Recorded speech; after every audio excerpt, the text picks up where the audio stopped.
নববধূ বেশে ছুটতে ছুটতে এয়ারপোর্টের ভেতরে প্রবেশ করছে একটি মেয়ে। মেয়েটির পেছন পেছন একটা ছেলেও ছুটছে। ছেলেটার হাতে একটা বড় নীল রঙের লাগেজ। এয়ারপোর্টের সকল যাত্রী কৌতূহল নিয়ে দুজনকেই দেখছে। কেউ কেউ তো নানান কথা বলাবলি করছে। এরপর মেয়েটি ও ছেলেটি ওয়েটিং এরিয়ায় গিয়ে ফ্লাইটের জন্য অধীর হয়ে অপেক্ষা করছে। তৎক্ষণিক একজন বয়স্ক মহিলা এসে মেয়েটির পাশে বসে। মেয়েটির সেদিকে খেয়াল নেই, সে তো ফ্লাইটের সময় হয়েছে কিনা তাই বারবার ঘড়িতে দেখছে। বয়স্ক মহিলাটি মেয়েটিকে কয়েকবার দেখে, অতঃপর জিজ্ঞাসা করেই বসলো, বিয়ে থেকে পালাচ্ছ? মেয়েটি তৎক্ষণিক পাশ ফিরে জিজ্ঞাসা নয়নে চাইলে বয়স্ক মহিলাটি ফের শোধায়, বিয়ে থেকে পালাচ্ছ বুঝি? মেয়েটি এবার উত্তর করে, বিয়ে করে পালাচ্ছি। মেয়েটির উত্তর শুনে মহিলাটি বোকা বনে যায়। মেয়েটি সেসবে পাত্তা না দিয়ে আবারও ঘড়িতে সময় দেখছে। তখনই মেয়েটির পাশে ছেলেটি বলে, নিজুম, জুয়েলারিগুলো খুলে লাগেজে রাখ, আমি পানি কিনে আনি। কথাটা বলে ছেলেটি উঠে যায়। নিঝুম নামের মেয়েটি কথাটা আমলে নিয়ে জুয়েলারি খুলে লাগেজে রাখে। পাশের মহিলাটি সব দেখছে। অতঃপর আবারও জিজ্ঞাসা করে, ছেলেটা কি তোমার হাজবেন্ড? চোখ বড় বড় করে তাকিয়ে নিঝুম, তারপর হড়বড়িয়ে বলে। উত্তর শুনে মহিলাটি প্রশস্ত হয়, ইতস্ত করে, তারপর আবারও শোধায়, তোমার হাজবেন্ড কোথায়? নিঝুম আবারও সময় দেখে। তৎক্ষণাৎ মাইকে ঘোষণা হয়। ইতিমধ্যে নিঝুমের ভাই নির্ঝন চলে এসেছে। নিঝুম পানি পান করে মহিলাটিকে বলে, হাজবেন্ডের বাসায়, যেহেতু এখানে দেখতে পাচ্ছেন না তাহলে বাসাই হবে। তারপর সে আর দাঁড়ায় না, লাগেজ নিয়ে চলে যায়। চলতে চলতে নিঝুম নির্ঝনকে বলে, ওই গুন্ডা যদি ঝামেলা করে তবে আমার সাইন করা ডিভোর্স পেপারে মুখের উপরে ছুঁড়ে দিবি। নির্ঝন একটু চিন্তিত স্বরে বলে, যদি সে রিজেক্ট করে? করলেও কি, আমাকে তো খুঁজে পাবে না। এয়ারপোর্ট থেকে খোঁজ নিয়ে শুধু কোন দেশে যাচ্ছে সেটা জানতে পারবে, আর কিছুই পারবে না। আমার ফ্রেন্ড আলফি বলেছে আমাকে টরেন্টোতে নেমে একদিন সেখানে তার ফ্রেন্ডের বাড়িতে থাকতে, তারপর সে এসে আমাকে অটোয়াতে নিয়ে যাবে। নির্ঝন ভ্রুকুটি করে শোধায়, আলফি ছেলে? নিঝুম প্রশস্ত হয়ে বলে, হ্যাঁ, ও আমার ইউনিভার্সিটিতে স্কলারশিপ পাওয়ার সব ঠিক করে দিয়েছে। আলফি ওই ইউনিভার্সিটি অফ অটোয়াতে মাস্টার্সে পড়ে। অনলাইনে পরিচয়, সে এখন অটোয়াতে নেই, জরুরি কাজে কোথাও গেছে, না হলে নিজেই আমাকে রিসিভ করত। আলফি জানে যে আজ তোরা জায়ান আহমেদের সাথে বিয়ে হয়েছে? জানে। আমি 3 দিন আগে যখন বড় আব্বু আমাকে ওই গুন্ডা জায়ান আহমেদকে বিয়ে করার প্রস্তাব দিল, সেই দিনই আমি আলফিকে জানিয়েছি। তারপর আলফি বলেছিল বাড়ি থেকে বেরিয়ে আসতে, একদিন কোনো ফ্রেন্ডের বাসায় থাকতে, তারপর তো আজকের ফ্লাইট। কিন্তু বড় আব্বু হুট করে আমার রুমে এসে আমার ফোন নিয়ে নেয় আর আমাকে লক করে দেয়। কিছুক্ষণ আগেই গাড়িতে বসে আমি আলফিকে মেসেজে সবটা বলেছি, তখন সে বলেছে আমাকে ওর ফ্রেন্ড রিসিভ করবে। নির্ঝনের মনে সন্দেহ, সে জানতো না তার বোন একটি ছেলেকে এত বিশ্বাস করে যাচ্ছে। নির্ঝন ও নির্ঝনের মা শুধু জানে নিঝুম স্কলারশিপ পেয়ে কানাডায় পড়তে যাচ্ছে। নিঝুমের পাসপোর্ট ও ভিসা সবের ব্যবস্থা নির্ঝন ঠিক করে দিয়েছে। নির্ঝন বলে, যদি আলফি ছেলেটা খারাপ হয়? আলফির সম্পর্কে তুই কি জানিস?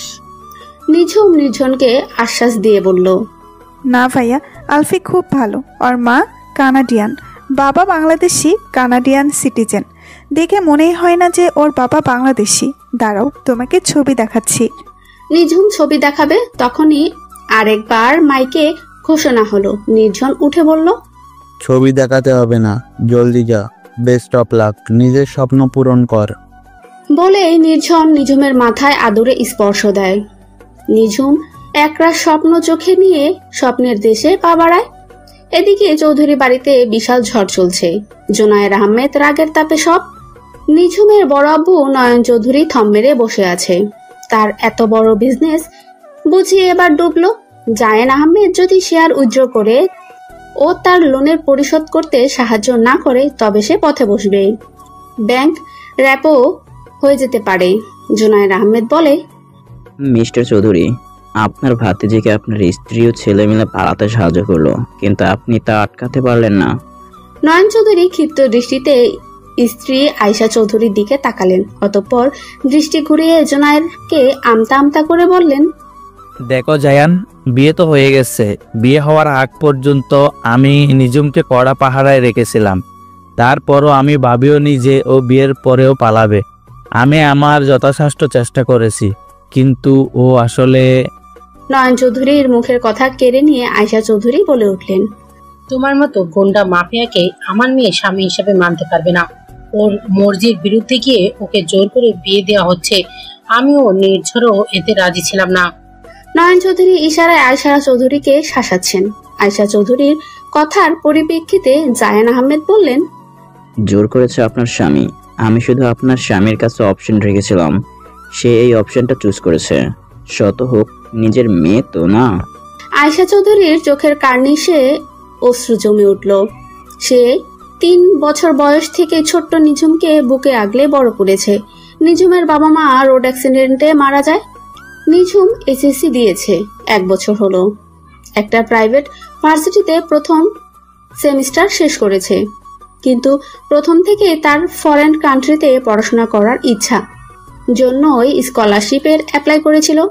এই ব্যাপারে নয়ন চৌধুরী কিচ্ছু জানেন না, তাকে জানানো হয়নি, কারণ তিনি নিঝুমকে তেমন একটা পছন্দ করেন না। তিনি মনে করেন নিঝুমের কারণে তার ছোট ভাই ও ভাইয়ের বউ এই দুনিয়াতে নেই। আয়শা চৌধুরী বললেন, নিজুম আমার বড় মেয়ে, ছোট থেকে ওকে আমি নিজে কোলে পিঠে করে বড় করেছি।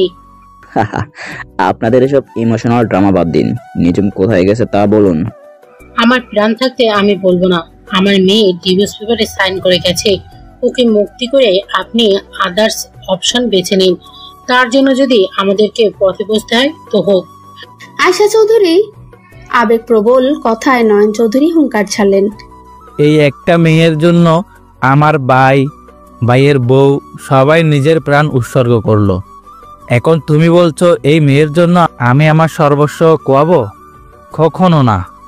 আমি নিজে নিজুমকে পাতাল থেকে হলেও খুঁজে বের করব। সেটা আপনাকে করতে হবে না, আমার বউকে আমি খুঁজে বের করব। এই বলে জায়ান সেখান থেকে বেরিয়ে গেল। জায়ান গাড়িতে বসতেই তার অ্যাসিস্ট্যান্ট তাকে ফ্লাইটের টিকিট দিয়ে বলে, স্যার, আপনার আগামীকাল সকালে টরেন্টোর ফ্লাইট। এয়ারপোর্ট থেকে খবর পেয়েছি মেমের ফ্লাইট কিছুক্ষণ আগেই টেক আপ করছে। জায়ান বাঁকা হাসলো, বিড়বিড় করে বলল, তুমি আমাতেই ফিরবে সুইটহার্ট। জায়ান আহমেদই তোমার গন্তব্য। এদিকে নিঝুম বিমানের জানালার ধারে বসে কাছের বাহিরে দেখছে। প্রতি মিনিটে বিমান তার ওড়ার উচ্চতা বাড়াচ্ছে। কিছুক্ষণের মধ্যেই এটি 30 থেকে 40 হাজার ফুট উচ্চতায় ছুঁয়ে উঠতে শুরু করবে। নিঝুম তার মাতৃভূমিকে দেখার চেষ্টা করলো। এত ক্ষুদ্র দেখাচ্ছে যে হাতের মুঠোয় সবটা। নিজের জন্মভূমিকে ছেড়ে যেতে বুক ভার হয়ে আসছে তার। কিছুক্ষণের মধ্যেই বিমান মেঘের রাজ্যে প্রবেশ করলো। অন্ধকারে ধোঁয়াশার মতো মেঘের বিচরণ। নিঝুমের মন খারাপের রেশ কেটে গেল। মেঘ তার খুব পছন্দ, তার জন্মেও সেই মেঘের শহরে। বাবা মায়ের পোস্টিং ছিল খাগড়াছড়িতে। বাবা ছিলেন আর্মির মেজর, মা ছিলেন ডক্টর। বাবার কারণে মা খাগড়াছড়িতে থাকতেন মূলত। তার বড় আব্বু ও বড় আম্মু ছুটি পেলেই সেখানে ছুটতেন। তারাও ছুটিতে ঢাকায় যেত। বিপত্তি ঘটে একদিন ঢাকায় আসার পথে।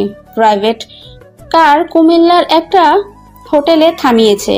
এত লম্বা জার্নি, অন্তত 2 বার তো যাত্রার বিরতি লাগেই। 3 বছরের নিঝুম হুট করে বাবা মায়ের চোখের আড়াল হয়ে গেল। নিঝুমের বাবা নাহিদ চৌধুরী নেটওয়ার্ক ইস্যুতে রাস্তার অপোজিটে গিয়েছিলেন। নিঝুম খুব করে বাবার সাথে যেতে চাইলেও ওকে রেখে গিয়েছিলেন ওর মায়ের কাছে। কিন্তু হুট করে নিঝুমের মা জেরিন হোটেল থেকে কুমিল্লার বিখ্যাত রসমালাই কেনায় ব্যস্ত হতেই নিঝুম আগলা পেয়ে হাইওয়ের দিকে ছুটতে লাগলো।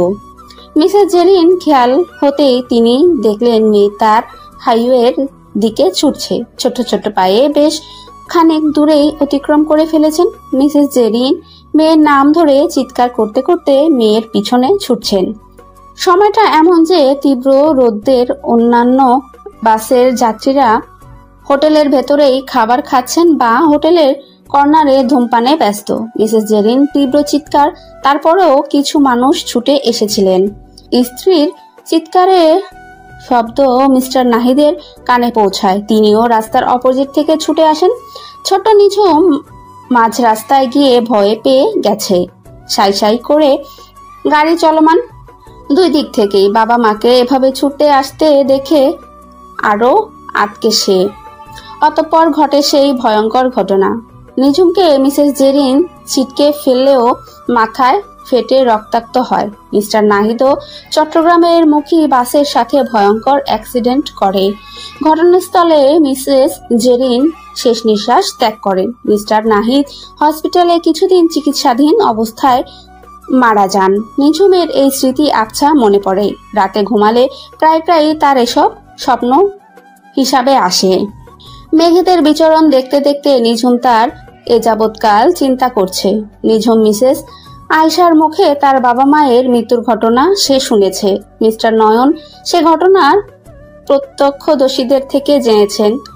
তখন থেকে তিনি নিঝুমকে পছন্দ করেন না। নিঝুমের জন্মের 2 দিন পর নিঝুমের দাদিও স্ট্রোক করে মারা গিয়েছিলেন।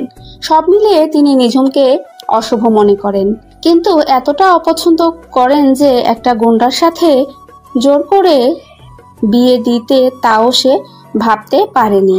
এমনকি নিঝুম বিয়েতে রাজি না হলে ওকে কোনো খাবারও দিতে নিষেধ করেছিলেন। মিসেস আয়েশা ও নির্জন বারান্দার গ্রিল দিয়ে শুকনো খাবার ও পানি দিয়েছিল। নিঝুম কখনো জায়ান আহমেদকে দেখেনি, শুধু নামটাই শুনেছে। দেশ বিদেশে বিজনেসের ওয়ার্ল্ডের জায়ানের নামটা ক্রাশের মতোই, কিন্তু তার চেহারা পরিচিতি না। সে হুট করে মিস্টার নয়নের প্রায় ডুবে ডুবে থাকা বিজনেসের অনেক বড় একটা অ্যামাউন্ট ইনভেস্ট করে। সে সাথে ব্যাংক থেকে নেওয়া লোনও পরিশোধ করবে জানায়। এর জন্য মিস্টার নয়নের কাছে 2টো বিকল্প রাখে। নিঝুমের সাথে জায়ানের বিয়ে দিতে হবে, অথবা মিস্টার নয়নের বিজনেসের 91% শেয়ার জায়ানের নামে লিখে দিতে হবে। মিস্টার নয়ন প্রথম বিকল্পটাই বেছে নিয়েছেন। নিঝুমের বিয়ের বয়স হয়েছে, বিয়ে তো ওকে দিতেই হবে। সেই বিয়ে জায়ানের সাথে দিলে তার ব্যবসাও থাকবে, নিঝুমও খুব বড় ঘরে যাবে। তিনি মনে করেন জায়ানের টাকা পয়সা যে নিঝুম সেখানে রানীর মতোই থাকবে, এবং তিনি নিজেও স্বার্থ দেখলেও নিঝুমের ভালোই করেছেন। আমেরিকা, কানাডা, জার্মানিতে বিশ্বস্ত জায়ানের বিজনেস। এসব ভেবে নিঝুম দীর্ঘশ্বাস ছাড়ে। নিঝুমের সিটে হেলান দেয়। অবশেষে সে মুক্তির পথ খুঁজে নিয়েছে। নতুন ভবিষ্যৎ নিয়ে রঙিন স্বপ্ন বুনতে ব্যস্ত সে। মিস্টার নয়ন ড্রয়িং রুমে পায়চারি করছে, অপেক্ষা করছে নির্জনের আসার। মিসেস আয়েশার সাথে এতক্ষণ রাগারাগি করেছিল। কিছুক্ষণ পর নির্জন আসে। বাড়ির সদর দরজা হাট করে খোলা। নির্ঝর জানে এর কারণ কি।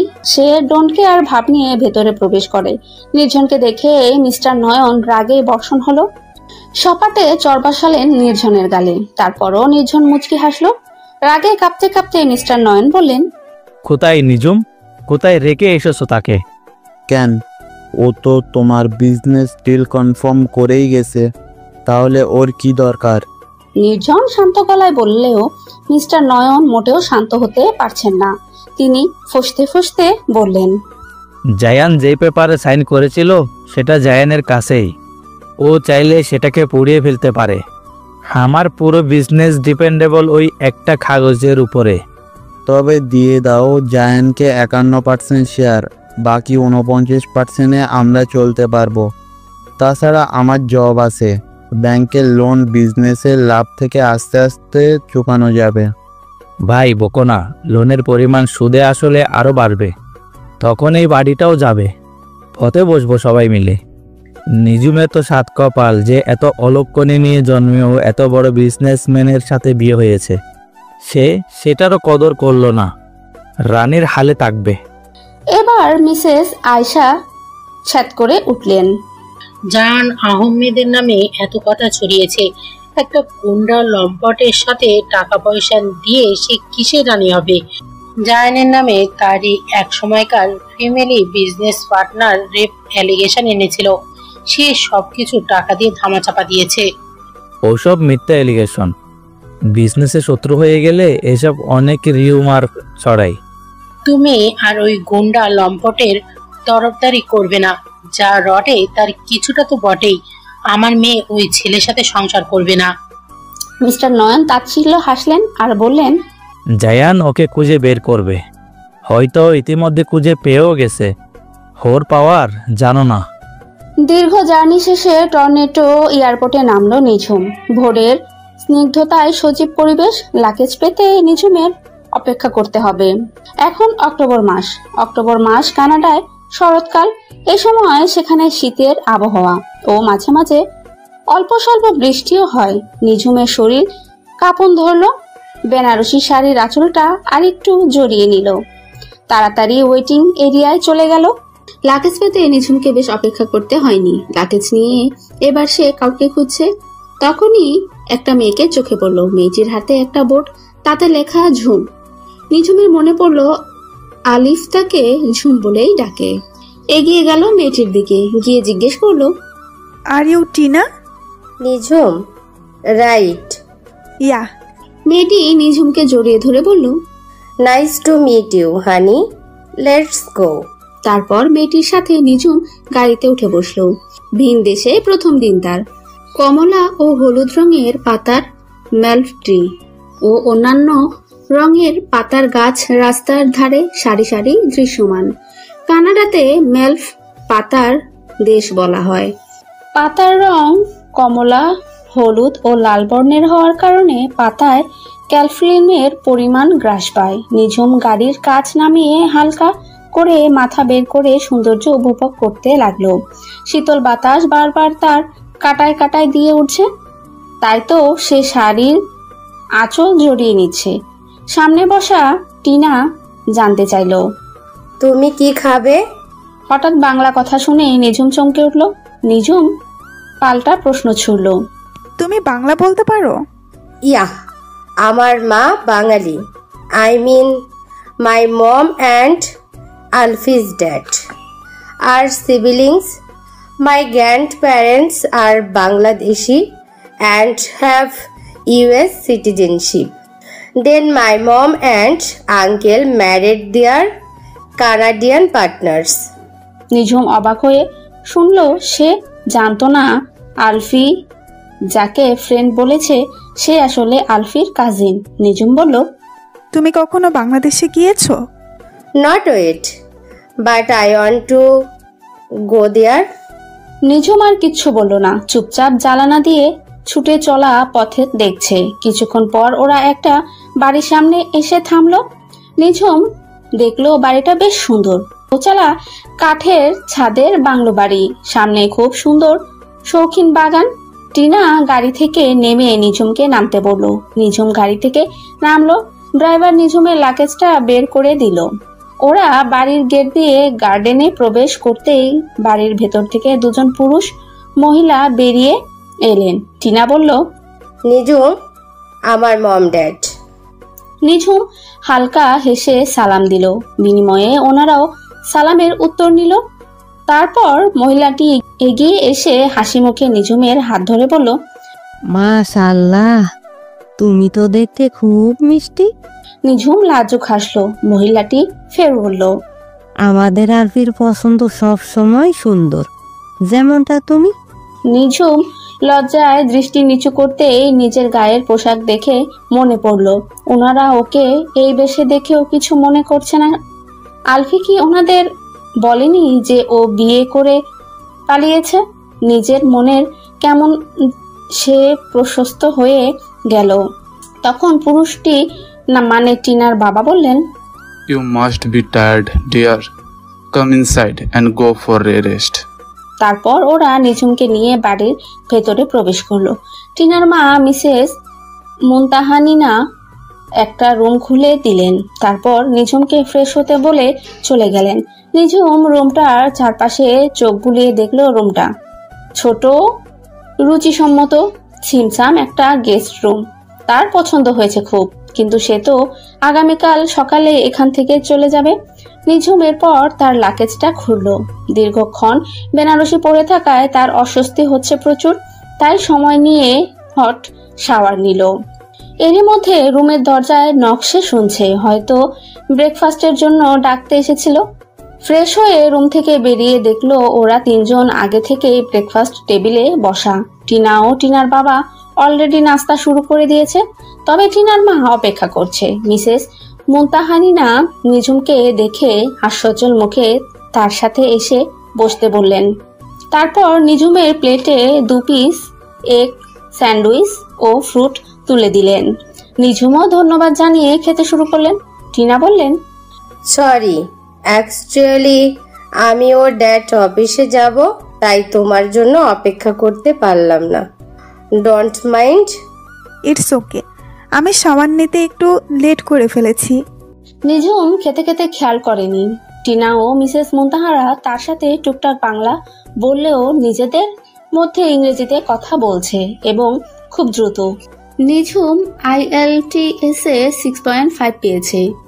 নাস্তা শেষ করে টিনা ও তার বাবা বেরিয়ে গেল। মিসেস মুনতাহানা বললেন, তুমি ব্রেকফাস্ট শেষ করে রেস্ট নাও, আগামীকাল তো তোমাকে আবার অটোতে যেতে হবে। নিঝুম হালকা হেসে সায় দিয়ে নাস্তা শেষ করলো। নিঝুম রুমে এসে ফেসবুকে নির্জনকে নক করে তার পৌঁছানোর খবর জানালো। এখনো সে এই দেশে নাম্বার নেয়নি। তারপর নির্জন থেকে জানতে পারলো জায়ান তাকে হন্য হয়ে খুঁজছে, আর মিস্টার নয়নও তাকে খুঁজছে। নিঝুম হতাশ হলো। তার এখন বিশ্রাম চাই। ফোন চার্জ দিয়ে শুয়ে পড়লো। অনেকক্ষণ ঘুমালো সে। ঘুম ভাঙলো দরজায় নকের শব্দে। ঘুম ঘুম চোখে এলোমেলো পায়ে দরজা খুললো সে। দরজা খুলতে মিসেস মুনতাহানা হাসি মুখে বললেন, ফ্রেশ হয়ে এসো, একসাথে লাঞ্চ করব। নিঝুম সময় দেখলো, বেশ বেলা হয়ে গেছে। ফ্রেশ হয়ে ডাইনিং এ গেল।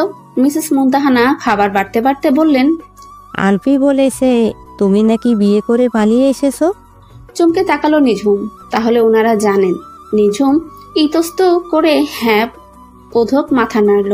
মিসেস মুনতাহানা আবারও শোধালেন, তোমার হাজবেন্ড শুনেছি অনেক ডেঞ্জারাস লোক, তোমাকে খুঁজে বের করে ফেলে যদি। এবার নিঝুম ভয় পেল, সত্যি যদি জায়ান তাকে খুঁজে বের করে ফেলে। কিন্তু পরক্ষণে ডিভোর্স পেপারের কথা মনে পড়তেই বলল, আমি ডিভোর্স পেপারে সাইন করে এসেছি। মিসেস মুনতাহানা এবার সিরিয়াস নজরে চেয়ে শোধালেন, তোমার হাজবেন্ড কি তোমাকে ডিভোর্সের রাইট দিয়েছে? নিঝুম সন্দিহান হলো। তার বড় আব্বু তাকে বলেছে সে চাইলে স্বেচ্ছায় ডিভোর্স গ্রহণ করতে পারে। তাই তো নির্জন ডিভোর্স পেপার তৈরি করে এনে দিলেই সে সাইন করে এসেছিল। ডিভোর্সের রাইট তো সবার থাকে। হাজবেন্ড যদি দেয় তবে থাকে। তোমার কাবিননামাতে কি সেটা ছিল? দেখেছো তুমি? নিঝুম পলক ঝাপটালো, যার মানে সে দেখেনি। মিসেস মুনতাহানা আবার বললেন, যদি না দিয়ে থাকে তবে তুমি স্বেচ্ছায় ডিভোর্স গ্রহণ করতে পারবে না। তোমার হাজবেন্ড তোমাকে যে কোনো সময় খুঁজে পেলে তোমার উপর তার রাইট অ্যাপ্লাই করতে পারবে, মানে তোমাকে তার সাথে নিয়ে যেতে পারবে। নিঝুমের এবার খুব ভয় করছে। সে দ্রুত খাবার টেবিল ছেড়ে উঠে রুমে যায়। তারপর মোবাইলটা নিয়ে নির্জনকে এই বিষয়ে মেসেজ জানায়। কিন্তু নির্জন এখন নেটে নেই। বাংলাদেশে এখন রাত 2টার বেশি বাজে। নেট না থাকাটাই স্বাভাবিক, কিন্তু নিঝুম চিন্তিত, স্থির থাকতে পারছে না। জায়ানকে ডিভোর্স পেপারে সাইন করে দিয়ে সে কি খুব ফুরফুরে মেজাজে নতুনভাবে বাঁচতে চেয়েছিল, কিন্তু এখন তার মনে সেই ফুরফুর ভাবটা গায়েব। যদি জায়ান তার খোঁজ জানতে পারে। আজকের দিনটা কোনো মতে কাটিয়ে সে দ্রুত আটোয়াটে যেতে চায়, জায়ানের পৌঁছানো থেকে আরো অনেক দূরে। ভোরের পর মৃদু সোনালি আভা ছড়িয়ে পড়ল চারিদিকে। পর্দা সরানো জানালার গ্রিল থেকে থাই বেত করে রোদ্দুর তার মিষ্টি আলো ঘুমন্ত নির্ঝুমকে ছুঁয়ে দিচ্ছে। নির্ঝুম সামান্য নড়ে আবারও ঘুমে তলিয়ে। তখন ঘরে প্রবেশ ঘটল একজনের। নিঃশব্দে এসে বসলো নিঝুমের পাশে। কিয়ক্ষণে অপলক চেয়ে রইল রোদ্দুর স্নাত মুখ ঘুমন্ত নিঝুমের দিকে। নিঝুম খোলা চুলে এলোমেলো হয়ে মুখ চোখ আড়াল করে রেখেছে। ব্যক্তিটি অতঃপর খুব সাবধানে নিঝুমের মুখের উপর আসা চুলগুলো সরিয়ে দিল। এতে ভারী বিরক্ত হলে নিঝুম। রোদ যেন আবারও তার চোখে মুখে পড়ছে। কপাল কুচকালো সামান্য। আবারও নড়ে উঠে চুলগুলো ফের মুখের সামনে এসে পড়ল। পুনরায় একই কাজ করলো ব্যক্তিটি। সে সাথে মৃদু কণ্ঠে ডাকলো, ঝুম, গুড মর্নিং ঝুম। নিঝুম এবার নড়ে চড়ে উঠল, দিকে ফিরল। ব্যক্তিটি আবারও ডাকে, ঝুম, it's almost 7:30 am. Wake up, you have to catch the flight. এবার নিঝুম পিট পিট করে চোখ খুলল। পাশ থেকে সোজা হলো। নিজের পাশে আলফিকে দেখে অবাক হয়। আলফি? তারপর দেয়াল ঘড়িতে তাকিয়ে দেখলো 7:24 বাজে। নিঝুমকে ঘড়ি দেখতে দেখে আলফি বলে, আমাদের একটা 5:40 ফ্লাইট। ধরভরিয়ে উঠে বসে নিঝুম ওড়নাটা পাশে রাখা ছিল সেটা ঠিকঠাকভাবে গায়ে জড়িয়ে বলে, তুমি এত সকালে কখন এসেছো? এই তো কিছুক্ষণ। তাহলে আবার এখানে আসলে কেন? আমাকে কল করলেই আমি এয়ারপোর্টে চলে যেতাম। ইটস ওকে, ফুফির সাথে আমার কিছু কথা ছিল। তুমি দ্রুত রেডি হয়ে নাও, ফুফির নাস্তা টেবিলে নিয়ে ওয়েট করছে। এই বলেই আলফি উঠে দাঁড়ায়। নিঝুম মাথা নাড়িয়ে সায় দিলে আলফি রুম থেকে বেরিয়ে যায়। আলফি যেতেই নিঝুম তার ফোন চেক করে, না এখনো নির্জন তাকে তার কাবিননামার ছবি পাঠায়নি। নির্জন বলেছিল সে কাবিননামা পেলে ছবি পাঠায়নি, যেহেতু মনে হয় পায়নি। হতাশ নিঃশ্বাস ছাড়লো নিঝুম। তারপর উঠে ফ্রেশ হতে চলে গেল। এদিকে আলফি কাউকে ফোন করে বলল, এভরিথিং রেডি। ওপাশ থেকে পজিটিভ সংকেত আসলে তার মুখশ্রীতে হাসি ফুটে। অতঃপর ব্রেকফাস্ট টেবিলে কাছে যায়। মিসেস মুনতাহানা বলে, তুমি ঠিক করছো না। আলফি ভ্রু উঁচিয়ে সন্দিহান দৃষ্টিতে তাকালো, তারপর বলল, কি ঠিক করছি না? তুমি সব জানো ওর সম্পর্কে। ও এক সময় তোমাকে ঘৃণা করবে। আলফি হাসলো, তারপর গ্লাসে বিটরুটের জুস ঢালতে ঢালতে বলল, রিল্যাক্স ফুফি, everything is fair on love and war. Mrs Muntahana হতাশ নিঃশ্বাস ছাড়লেন। কিছুক্ষণের মধ্যেই নিঝুমও খাবার টেবিলে হাজির। নিঝুম এসে বলল, আঙ্কেল ও টিনা নেই যে? ওরা কিছুক্ষণ আগেই নাস্তা করে অফিসে চলে গিয়েছে। তোমাকে কয়েকবার দরজা নক করে ডেকেছিলাম, উঠোনি। আলফি এসে তারপর তোমাকে উঠালো। মিসেস মুনতাহানার কথা শুনে নিঝুম বলল, আলফি যেমন রুমে ঢুকে ডেকেছে, টিনাও ডেকে দিত, তাহলে যাওয়ার সময় দেখা হতো। আলফি থামে কিঞ্চিত। মিসেস মুনতাহানাও নীরব। আলফি বলে, ওই রুমের চাবি দুটো, একটা তোমাকে গতকাল দিয়েছে, আরেকটা আমার কাছে। ওই রুমটা অ্যাকচুয়ালি আমার জন্য বরাদ্দ থাকে।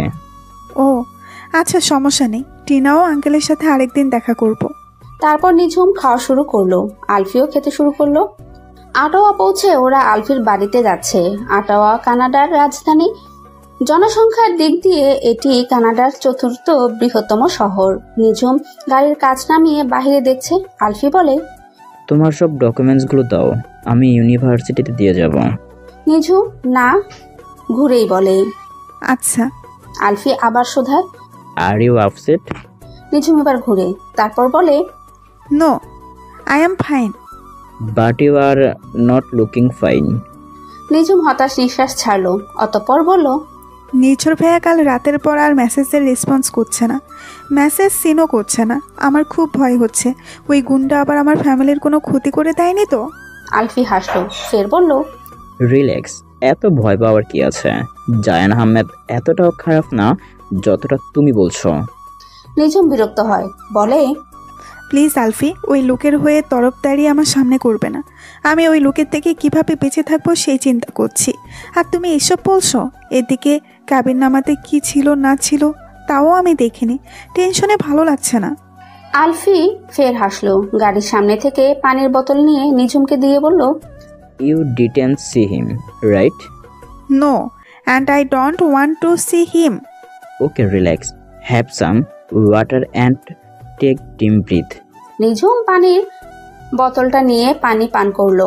তারপর হুট করেই শোধালো, বাই দ্য ওয়ে, তুমি কোথায় গিয়েছিলে? আলফি কিঞ্চিত ভরকালো, তাও স্বাভাবিক স্বরেই বলল, out of country for some span deal. নিঝুম আর কিছু বলল না। কিছুক্ষণের মধ্যে ওরা একটি বাড়ির সামনে এসে থামলো। বাড়িটি গ্রে কালারের দোতলা, ব্ল্যাক গ্লাস দিয়ে আবৃত। বাড়ির সামনে সবুজ ফাঁকা স্থান। গেটে দুজন কালো পোশাকধারী দাঁড়ানো। গাড়ি থামতেই ওরা এসে দাঁড়ালো। আলফি গাড়ির চাবি দিয়ে গাড়ি থেকে নেমে নিঝুমকে পাশের দরজা নিজে খুলে দিল। নিঝুম হাঁ করে দেখলো আলফিকে। মৃদু স্বরে জিজ্ঞেস করলো, এরা কারা? গার্ড। তোমার গার্ডও লাগে?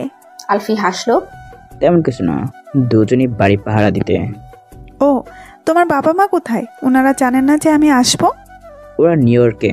নিঝুম অবাক হয়ে যায়। সে শোধায়, নিউ ইয়র্কে? তবে এখানে কে থাকে?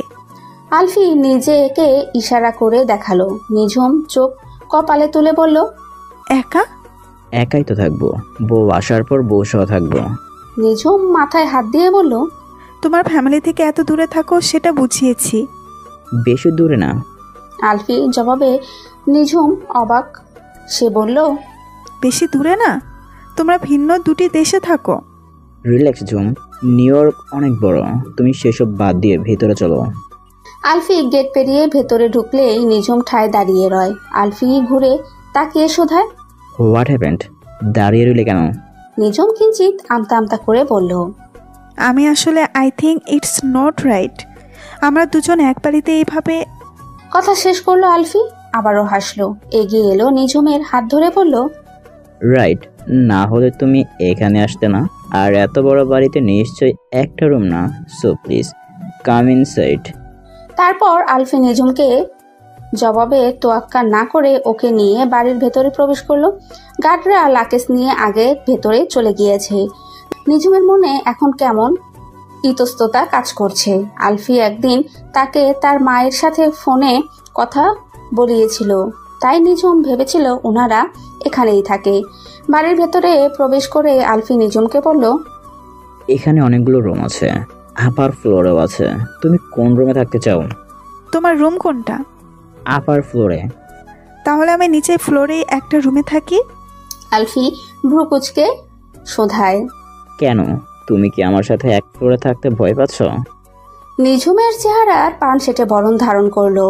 খানিক হাসার চেষ্টা করে দৈভচয়নে একটা রুম দেখিয়ে বলল, আই থিঙ্ক এই রুমটা খুব সুন্দর, গার্ডেনের খুব সুন্দর ভিউ আসছে। আলফি রুমটার দিকে তাকালো। ওই রুমটার দরজা শুধু খোলা। নিঝুম দেখেই বলেছে তবে। সে বলল, রুমটা সুন্দর, আমার রুমের ঠিক নিচে। তোমার পছন্দ হলেই এখানে থাকো, লাগেজ ওই রুমে দিয়ে আসছি। আমি লাগেজ নিতে পারবো? ওকে, তাহলে ফ্রেশ হয়ে নাও, আমিও ফ্রেশ হয়ে আসছি। নিঝুম তার নীল রঙের লাগেজটা টেনে রুমটাতে নিয়ে গেল। আলফি সিঁড়ি পর্যন্ত গিয়ে তা দেখে শেষে উপরে উঠে গেল। রুমে ঢুকে ফ্রেশ হতে চলে গেল নিঝুম। একেবারে শাওয়ার নিয়ে বের হলো। অতঃপর তোয়ালা দিয়ে চুল মুছতে মুছতে ব্যালকনিতে খাই খুলল সে। সাথে সাথে দমকা মৃত শীতল হাওয়া শরীর শিরশির করে উঠল। চোখ বন্ধ করে লম্বা করে নিঃশ্বাস নিল কয়েকবার। এটা বাড়ির দক্ষিণ পাশ। সামনে একটা ঢাল দেখা যাচ্ছে, ডালের কাছে কিছু নাম না জানা গাছ। নিঝুম এখানকার ম্যানপল গাছ ছাড়া অন্য কোনো গাছ চেনে না। লাল, কমলা, হলুদ পাতার মেপেল গাছের পরিমাণ এখানে বেশি। নিঝুম ফোনটা নিয়ে কয়েকটা ছবি তুলে নিল। তখনই দরজায় নক পড়লো। নিঝুম দরজা খুলতে দেখলো আলফি দাঁড়িয়ে। আলফি ফোনে কিছু দেখতে দেখতে বলল, তোমার ডকুমেন্টসগুলো রেডি রেখো, বিকেলে ইউনিভার্সিটিতে যাব। আমিও যাব সাথে। তার দরকার নেই, তুমি রেস্ট করো। আর লাঞ্চে কি খাবে বলো? তুমি যা খাবে তাই। এবার আলফি তাকালো নিঝুমের দিকে। তাকাতেই সে যেন পলক ফেরাতেই ভুলে গেল। নিঝুমের সদ্য স্নানিত স্নিগ্ধ মুখখানার দিকে কিয়ক্ষণ চেয়ে রইল। নিঝুম লজ্জা পেয়ে এদিক ওদিক চেয়ে সামান্য কাশি শব্দ করে আলফির দৃষ্টি সরায়। অতঃপর বলে, ওয়েল, আমি যাওয়ার আগে ফ্রোজেন করা ফ্রুট যা রেখে গিয়েছিলাম সেগুলো হয়তো আছে ফ্রিজে। বিকেলে ইউনিভার্সিটি হয়ে গ্রোসারিতে যাব। তুমিও চলো, তবে আমার লেট হবে ফিরতে। নিঝুম ঘাড় এলিয়ে সায় দেয়। আলফি কিচেনে গিয়ে ফ্রিজ খুলে দেখলো কিচেনে বেস্ট আছে আর ফ্রোজেন প্যাকেটজাত করা চিকেন রোল ও কাবাব আছে। নিঝুম ও আলফি পেছন পেছন এসেছিল। সে বলল, কোনো ভেজিটেবল নেই? আলু আছে, আর কোনো ভেজিটেবল নেই। গ্রোসারিতে যাব তখন আনবো। লাঞ্চ এগুলো দিয়ে করতে হবে। ইউনিয়ন জিঞ্জার আছে, অনিয়ন গার্লিক পেস্ট আছে, সব ধরনের ড্রাই হ্যাপ আছে। আই থিঙ্ক হয়ে যাবে। নিঝুম রান্নাঘরে চোখ বুলিয়ে বলল, আটা বা চাল নেই? আটা আছে, চালু হয়তো সামান্য পরিমাণ আছে। তারপর আলফি ক্যাবিনেট খুলে আটা ও চালের বক্স বের করলো। চাল খুব সামান্য। নিঝুম মুখ লড়তে বলল, তাহলে রুটি বানানো যাক। আমি অ্যাকচুয়ালি রুটি বানাতে পারি না। ভাত রান্না তো ইজি, শুধু ভাতের মার গলতেই সমস্যা। কিন্তু এখন তো আরও ইজি, রাইস কুকার দিয়ে দিলেই হয়। কিন্তু রুটি বানানো টাফ। আলফি হাসলো। তারপর বলল, রুটি মেকার থাকলে রুটি বানানো ইজি। ওয়েট, দেখাচ্ছি। তারপর আলফি খুব সুন্দর করে পরিমাণ মতো আটা ও পানি দিয়ে আটার ডো বানিয়ে তারপর ইলেকট্রিক রুটি মেকারে রুটি বানিয়ে নিল। নিঝুম খেয়াল করে দেখলো সবটা। তারপর মেকি হেসে বলল, শুধু আটা ও পানির পরিমাণটাই বুঝতে পারি না। আলফিও হাসলো। বাকি রান্নাটুকু জলদি শেষ করে নিল। তারপর দুজনে খেতে বসলো। খেতে খেতে নিঝুম বলে, আমাকে একটা হোস্টেলের ব্যবস্থা করে দিও। খাওয়া থামিয়ে নিঝুমের দিকে তাকায় আলফি। তারপর বলে, কেন, এই বাড়ি তোমার পছন্দ হয়নি? নিভল নিঝুম। বলল, অপছন্দ হবে কেন? খুব সুন্দর বাড়িটি, কিন্তু দেখো আমি বাংলাদেশ থেকে এক প্রকার পালিয়ে এসেছি, কিন্তু তাই বলে একটা ছেলের সাথে একা এক বাড়িতে থাকতে পারি না। বড় আম্মু ও নিঝুর ভাইয়া জানলেও খুব রাগারাগি করবে। আলফি ভাবলো খানিক, তারপর বলল, আচ্ছা, আমি খোঁজ করব। এখানে হোস্টেল পাওয়া টাফ, সময় লাগবে। নিঝুম মাথা দুলিয়ে খেতে আরম্ভ করলো। বিকেলে ওরা ইউনিভার্সিটির উদ্দেশ্যে বের হলো। ইউনিভার্সিটি অফ অটোয়া একটি প্রাচীন গবেষণা বিশ্ববিদ্যালয়। এগুলোর মধ্যে একটি। ইউনিভার্সিটিতে পরিবেশও খুব সুন্দর। ক্যাম্পাসের মাঠেও গাছের নিচে স্টুডেন্টরা বসে আছে, কেউ পড়ছে তো কেউ গল্প করছে। নিঝুম হাঁটতে হাঁটতে দেখছে সেসব। তারপর ওরা প্রবেশ করলো ইউনিভার্সিটির অফিসে। সেখানে ডকুমেন্ট জমা দিয়ে তারপর বের হয়। কাল থেকে নিঝুম ক্লাস করবে। 1 মাস সে মিস করেছে। ফল সেমিস্টার শুরু হয়ে সেপ্টেম্বর থেকে, এখন অক্টোবরের 4 তারিখ। এতদিন মিস হতে গ্যাপও হয়েছে খুব।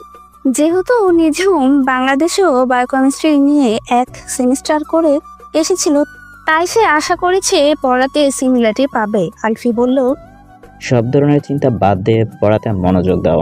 আমি আমার ফ্রেন্ডের সাথে কথা বলে ওর পরিচিত একজনের থেকে এতদিনের ক্লাসের লেকচার এনে দিব। নিঝুম সায় দিল।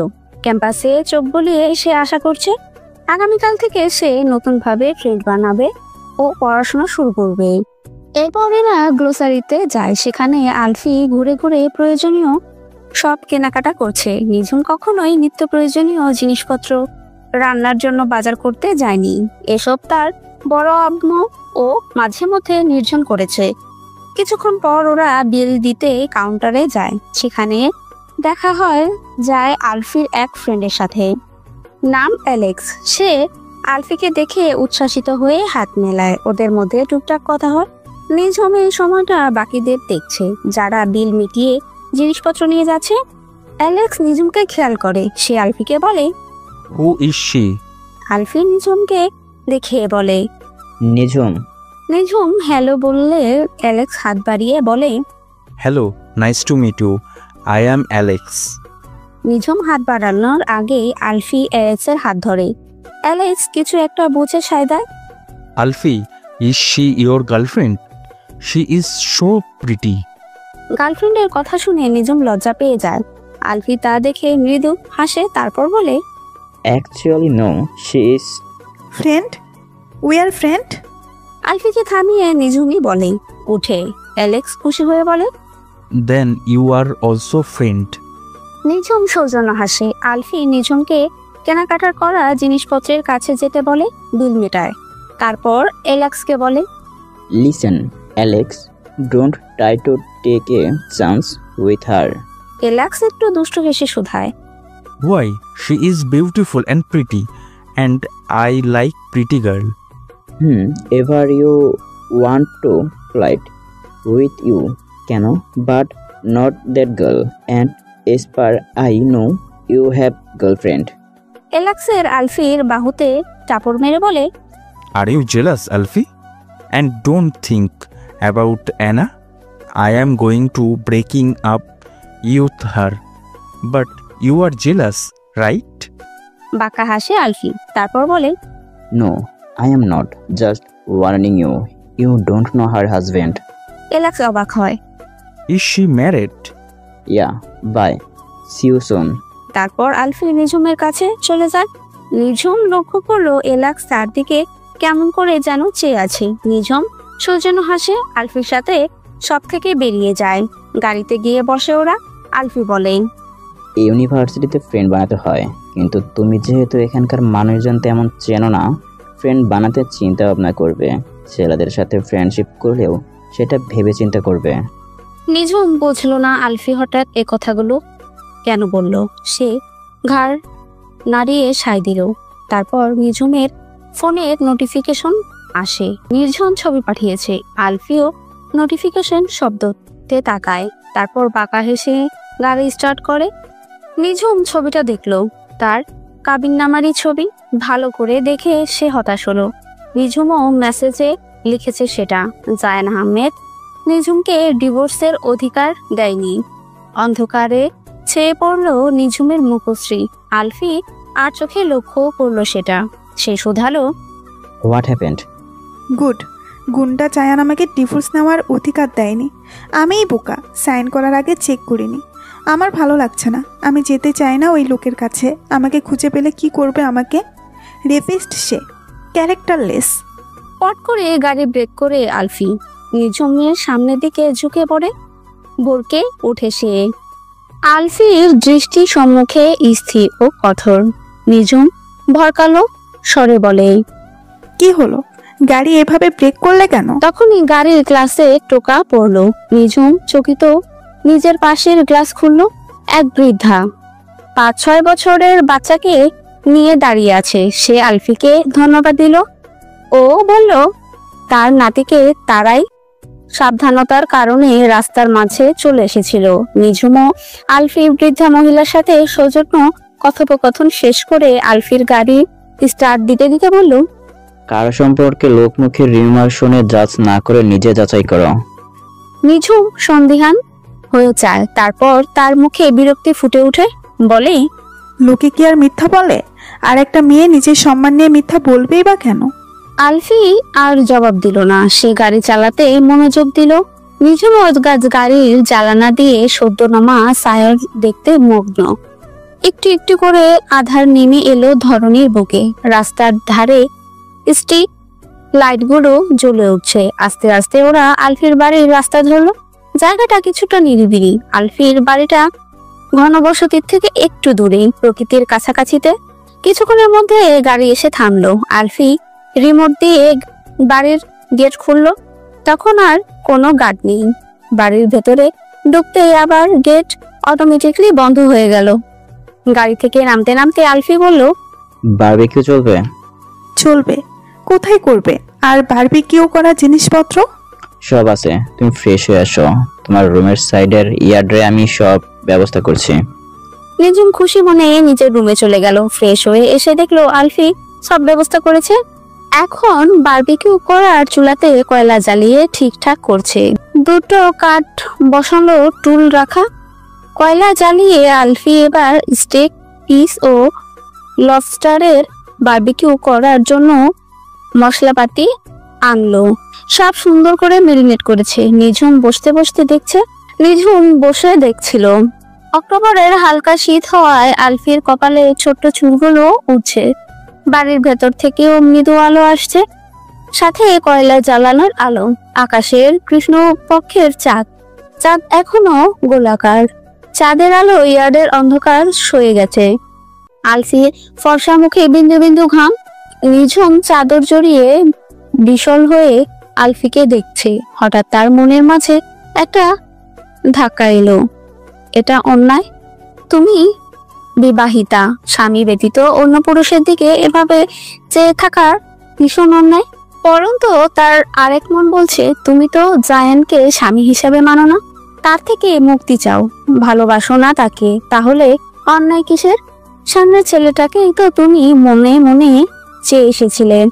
তার মনে দুটো ধারণা চিন্তা হলো। নিজ মনে এই যুদ্ধে এসে তৎপর হয়ে উঠেছে দাঁড়ালো। আলফিও সচিকিতে তাকালো। বারবিকিউ করার জন্য ম্যানিকিউরের পর্ব শেষ। সে শোধালো, হোয়াট হ্যাপেন? দাঁড়িয়ে গেলে কেন? নিঝুম আমতা আমতা করে এদিক ওদিক চেয়ে বলল, আশেপাশে দেখছিলাম, এইখানে গাছও আছে, দুপুরে দেখেছিলাম। হ্যাঁ, এগুলো আমার গ্র্যান্ডপা মানে নানা ভাইয়ের লাগানো। ম্যাপল টি, লাঞ্চ টি, পাইন টি, সিডার টি, আপেল টি, জিঙ্কো টি। জিঙ্কো টি ও আপেল টি বাড়ির পেছনের দিকে। জিঙ্কো গাছটা অনেক বড় ও পুরানো। নিঝুম দেখতে চাইলো। আলফি ওকে মিনিট খানেক দাঁড়াতে বলে স্টেক বারবিকিউর হতে দেয়। লবস্টার পরে দিবে। তারপর দুজনে বাড়ির পেছনের সাইডে যায়। পেছন সাইডে হলুদ কমলা লাল বর্ণের দুই ধারে পাতা পরিমূল্য, চাঁদের আলোয় খুব সুন্দর দেখাচ্ছে। নিঝুম আগে আগে হেঁটে এই ঐশ্বরিক সৌন্দর্য উপভোগ করছে। হলুদ পাতার জিঙ্গো গাছটাকে প্রথমবারের মতো দেখছে নিঝুম। তার আগে মুভিতে দেখেছে কানাডার রাস্তাতে ম্যাপেল গাছটাই বেশি দেখা যায়। জিঙ্গোর গাছটা আশেপাশে একটা দুটো ম্যাপেল গাছও, একটি আপেল গাছ। গাছের ফাঁকে আকাশের ওই রূপালী চাঁদখানা। গাছের নিচে এক হাঁটু কেড়ে বসলো নিঝুম। কয়েকটা ঝরে যাওয়া পাতা কুড়িয়ে নিল। এদিকে আলফিও মুগ্ধ হয়ে নিঝুমকেই দেখছে। মৃদুমন্দ শীতল বাতাস বইছে, গাছগুলো থেকে পাতা ঝরে পড়ছে। পকেট থেকে ফোন বের করে একটু পিছিয়ে গিয়ে নাইট মোডে গাছগুলো সহ নিঝুমের পাতা কুড়ানোর দৃশ্যটা ক্যাপচার করে নিল। সে বিড়বিড় করে বলল। নিঝুম আলফির কাছে এসে বলল, জায়গাটা খুব সুন্দর। তোমার নানু ভাই নিরিবিলি পছন্দ করতেন। গ্র্যান্ড মায়ের মৃত্যুর পর তিনি টরন্টো বাড়ি বিক্রি করে দিয়ে এখানে থাকতেন। জায়গাটা গ্র্যান্ড মায়ের খুব পছন্দের ছিল। উইকেন্ডে এখানে আসতেন। তারপর গ্র্যান্ড মায়ের মৃত্যুর আগে আমাকে লিখে দেন। ওনার একমাত্র মেয়ের ঘরের একমাত্র নাতি আমি। তারপর আমি বাড়িটা আর একটু বড় করে মেরামত করে নেই। নিঝুম আর একটু ঘুরে দেখলো আপেল গাছের আপেল ঝুলে আছে। আপেলের গায়ের রং হতে শুরু করেছে। কিছুক্ষণ এখানে থেকে ওরা বারবিকিউর ওখানে যায়। স্টেক পিসগুলো উল্টে দেয়, তারপর লেস্টার দিয়ে দেয়। সব তৈরি হয়ে গেলে ওরা খোলা আসমানের নিচে খেতে বসে। আলফি বলে, তোমাকে আমি সকালে ইউনিভার্সিটি ড্রপ করে দিয়ে আসবো, আর মোনা নামে এক মেয়ে তোমাকে নোটস দিবে, সেগুলো নিয়ে নেবে। আচ্ছা, কিন্তু তোমার ক্লাস নেই? আমার ক্লাস ইভিনিং এ, এভরিডে ক্লাস থাকে না। যেসব দিন আমার ক্লাস থাকবে তুমি ইউনিভার্সিটির লাইব্রেরিতে আমার জন্য ওয়েট করবে, তারপর আমরা একসাথে আসব। ওকে। তুমি কি পার্ট টাইম জব করো? পার্ট টাইম জবে স্যালারি কত দেয়? আমিও করব ভাবছি। কথাগুলো নিঝুম এত দ্রুত বললো যে বিষম খেলো আলফি। নিঝুম জলদি করে পানির গ্লাস এগিয়ে দেয়। আলফি পানি পান করে একটু চিন্তা করে বলে, পার্ট টাইম জব? হ্যাঁ করি। অ্যাকচুয়ালি ওটা পাওয়া একটু টাফ, আর তোমার এখন সময় কম। এমনিতে 1 মান্থ পেরিয়ে গেছে। স্টাডিতে কনসেন্ট্রেট করো, নেক্সট সেমিস্টারে ভাবা যাবে। স্কলারশিপ ধরে রাখতে হবে তো। নিঝুমও বুঝলো। সে মাথা নেড়ে দেখতে লাগলো। আলফিও ফুস করে নিঃশ্বাস ছাড়লো। গভীর ঘুমে আচ্ছন্ন নিঝুম। গাড়িতে এখন রাত 1টার বেশি। বারান্দার গ্লাসের পর্দা খানিকটা সরানো, যা দিয়ে চাঁদের আলো রুমে এসে প্রবেশ করেছে। তখন বারান্দার থাই গ্লাসটা নিঃশব্দে খুলে ভিতরে প্রবেশ করলো একজন। থাই লক করা ছিল না। নিঝুম ভুলে গেছে। মৃদু পায়ে এসে বসলো নিঝুমের শিয়রে। মুগ্ধ হয়ে চাঁদের আলোয় দেখলো নিজের প্রিয়তমা কে। বাতাসের সাথে ফিসফিস করে বলল, তুমি আমার থেকে পালাতে পারবে না সুইটার। যেদিকে যাও আমাকেই পাবে। তুমিও ভালোবাসবে আমাকে। এই আলো ছায়াতে আমি তোমাতে আরো আসক্ত হয়ে পড়ছি। একেই বুঝি প্রেমে আসক্তি বলে। তারপর আকাশের চন্দ্রমাকে দেখে ধূসর তুলোর মতো মেঘের চাঁদকে ছুঁয়ে যাচ্ছে। ব্যক্তিটি ফের বলে, নড়ে চড়ে উঠে নিঝুম। ব্যক্তিটি সযত্নে কম্পটটা নিঝুমের গলা পর্যন্ত ঢেকে দিয়ে মাথা আলতো ঠোঁট ছোঁয়ায় বেরিয়ে যায়। থাই গ্লাসটাও টেনে দেয়। হঠাৎ ঘুম ভেঙে যায় নিঝুমের। পর্দার মৃদু নড়ছে। নিঝুম চট করে উঠে বসে। ঘুমের মধ্যেও কারো স্পর্শ অনুভব করেছিল। আধা কিছু বলিও শুনেছিল। কিয়ক্ষণ ভয়ে জেকে ধরলো তাকে। রুমে কি কেউ এসেছিল? উঠে পর্দা সরিয়ে বাহিরে চেক করলো। না, কোনো মানব ছায়া পর্যন্ত নজরে এলো না। স্বস্তির নিঃশ্বাস ছেড়ে এগুলো স্বপ্ন ভাবলো সে। তারপর পানি পান করে ফের ঘুমিয়ে পড়লো। বিকেলে অফিস থেকে বাড়ি ফেরার পর মিস্টার নয়ন খুব উসখুস দেখাচ্ছে। গলা ছেড়ে স্ত্রীকে চা বানাতে বলে ব্যালকনিতে কাঠের চেয়ারে গিয়ে বসলেন। মিসেস আয়েশা চা নিয়ে এসে কঠোর ভঙ্গিতে টেবিলে তা রাখলেন। নিঝুমের বিয়ের পরদিন থেকে তার স্বামীর সাথে অতিরিক্ত রানী। প্রয়োজন ছাড়া কথাও বলেন না। চায়ের কাপ রেখে চলেই যাচ্ছিলেন, তখন মিস্টার নয়ন তাকে ডাকলেন। শোনো আয়েশা, খুশির খবর আছে। আমার কোম্পানির সব লোন পরিশোধ হয়ে গেছে। নতুন প্রজেক্টও খুব শীঘ্রই শুরু হতে যাচ্ছে। দেখবে এই প্রজেক্টেতে চৌধুরী কোম্পানি আরো নিজের পুরনো রূপে ফিরবে। মিসেস আয়েশা এই সামান্য অভিব্যক্তিহীন প্রত্যুত্তরে নিরাশ হলেন। মিস্টার নয়ন এতটাও অনাগ্রহের সংবাদ তো সে দেখেনি। কোম্পানির দুরবস্থার সময় তো আয়েশাকেই তাকে সাহস দিয়েছেন। তখন রাত দিন চিন্তায় চাদরে ডুবে থাকতেন। তখন তো স্বীয় স্ত্রীর সান্ত্বনার বাণীতেই শান্ত হতেন। তবে আজ যখন ভালো সময় আসছে, তবে কেন এত অনাগ্রহ? তিনি বললেন, তোমায় দেখে মনে হচ্ছে খুশি হওনি। ঘাড় ঘুরিয়ে ত্যক্ত দৃষ্টিতে চাইলেন মিসেস আয়েশা। খড়খড় কণ্ঠে বললেন, কারো জীবন নষ্ট করে নিজেদের উন্নতিতে খুশি হওয়ার কথা। তোমার মতো তো অত পাষাণ তো নয় আমি। মিস্টার নয়ন চোখ থেকে চশমা খুলে রাখলেন আর বললেন, কন্যা আমার না হলেও কন্যা দায়গ্রস্ত পিতা আমি। সুপাত্র হাতছাড়া করিনি। হেতে যদি আমার ব্যবসার একটু উন্নতি হয় তো ক্ষতি কি? জায়ান আহমেদ যদি সুপাত্র হয়, তবে তুমি থাকো তোমার সুপাত্র নিয়ে। তাচ্ছিল্য স্বরে বলেই মিসেস আয়েশা স্থান ত্যাগ করলেন। পাছে মিস্টার নয়ন বললেন, একদিন তুমিও জায়ানকে সুপাত্র বলবে। সকাল সকাল ইউনিভার্সিটির জন্য তৈরি হয়ে নিয়েছে নিজুম। আলফিও অফিসের জন্য তৈরি। সাদা শার্টের সাথে কালো টাই ও কালো প্যান্ট, হাতে কালো ব্লেজার, ফর্মাল লুক। শার্টের স্লিপ কোনোই অবধি গোটাতে গোটাতে সিঁড়ি দিয়ে নামছে আর বলছে, ব্রেকফাস্টে স্যান্ডউইচ ও ফুডস। নিঝুম হাঁ করে চেয়ে আছে আলফির দিকে। তার অখিগ্লোকের নড়াচড় নেই। পলক ফেরাতেও যেন ভুলে গেছে। আলফি নিঝুমের সামনে এসে তার এক হাত পরিমাণ দূরত্বে দাঁড়ায়। তারপর ভ্রু নাচিয়ে নিঝুমকে সত্যকিতে ফেরায়। সে আমতা আমতা করে বলে, চলো নাস্তা করি। তারপর সে দ্রুত ডাইনিং টেবিলের কাছে যায়। আলফি মৃদু হাসে। সেও নাস্তা খেতে বসে। আলফির খাওয়া আগে শেষ হয়। সে নিজের প্লেট ধুয়ে রেখে সোফা থেকে ল্যাপটপ তুলে নেয়। তৎক্ষণে নিঝুমও খাওয়া শেষ। তারপর দুজনে বের হয়। গাড়ি চলছে তার গতিতে। হঠাৎ নিঝুম প্রশ্ন ছুড়ে, তুমি কিসে জব করো? কেন? আলফি হাসলো। তারপর বলল, তেমন কিছু না, এটা আমার ডেস্ক কোড। কিছুক্ষণ পর ওরা ইউনিভার্সিটিতে পৌঁছায়। নিঝুম আলফিকে বাই বলে যেতে দিলে আলফি ডেকে বলে, কারোর সাথে আননেসেসারি কথা বলার দরকার নেই। নিঝুম সন্দেহান হলো, বলল, ইউনিভার্সিটিতে ফ্রেন্ড বানাবো না। বানাবে, কিন্তু বুঝে শুনে। আমার সাথে তোমার পরিচয়ের সময় তুমি যেমন ছিলে তেমনটা সবার প্রতি হয়েও না, এটাই বুঝিয়েছি। নিঝুম ভ্রুকুটি করে শোধায়, কেমন ছিলাম? হাসে আলফি, বলে, ছটফট একটা দুরন্ত মেয়ে। কনভারসেশন স্টার্ট তোমার মধ্যেই। এখন যাও, লেট হয়ে যাচ্ছে। বাই। নিঝুম মিষ্টি করে হেসে আলফিকে হাতের ইশারায় বাই বলে চলে যাচ্ছে। আলফি কাউকে ফোন করে বলে, keep on I on her. দিনের মধ্যস্থল।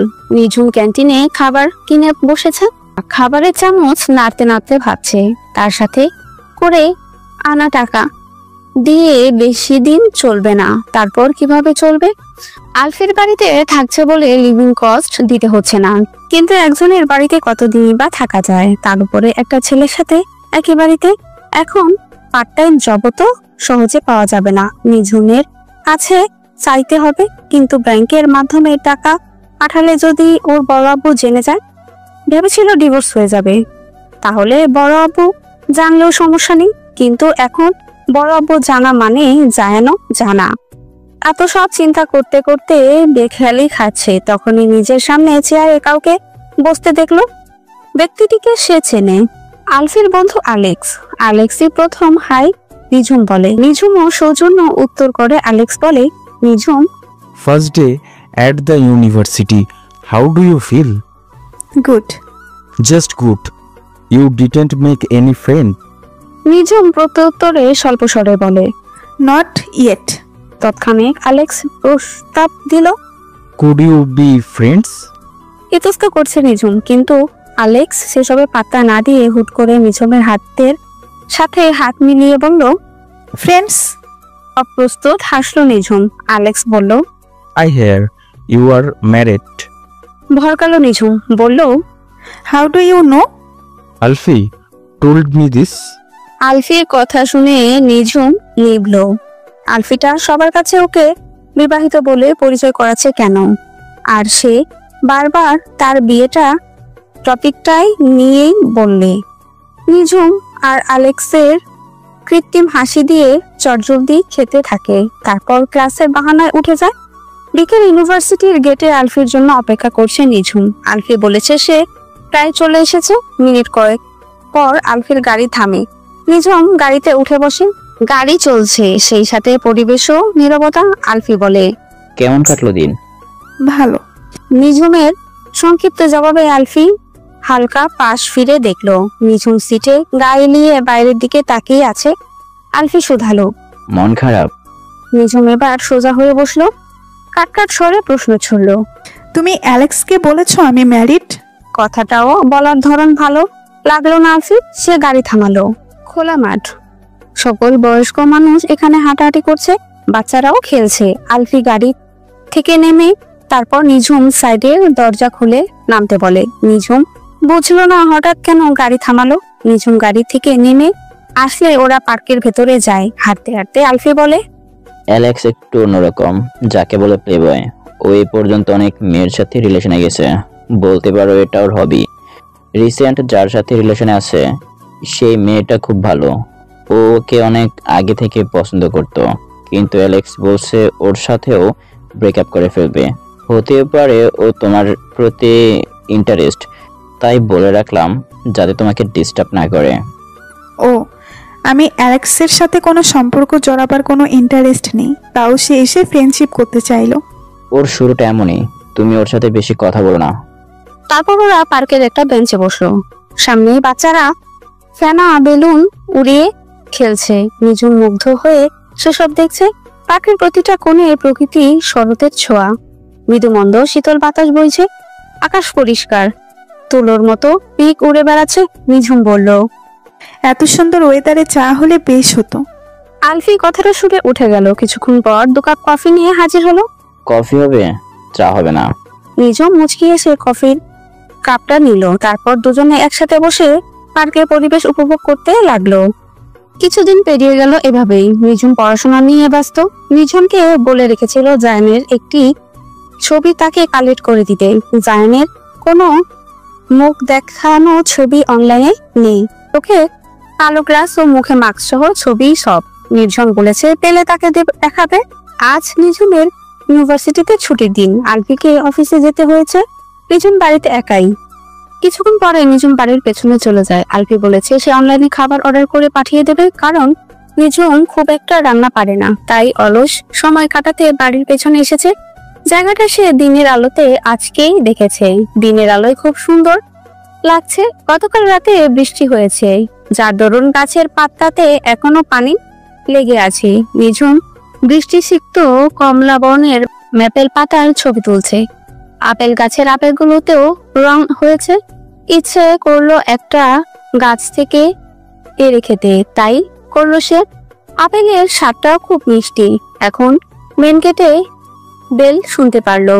নিঝুম ছুটে গেল সেদিকে। তারপর খাবারের পার্সেল রিসিভ করে নিয়ে আসলো। বাড়ির ভেতরে ঢুকতেই আলফির কল রিসিভ করে আলফি বলল, এখানে দুজনের খাবার আছে, আমি আসছি, একসাথে খাবো, তারপর একটু বেরোবো। তোমার তো টয়োটো দেখা হয়নি।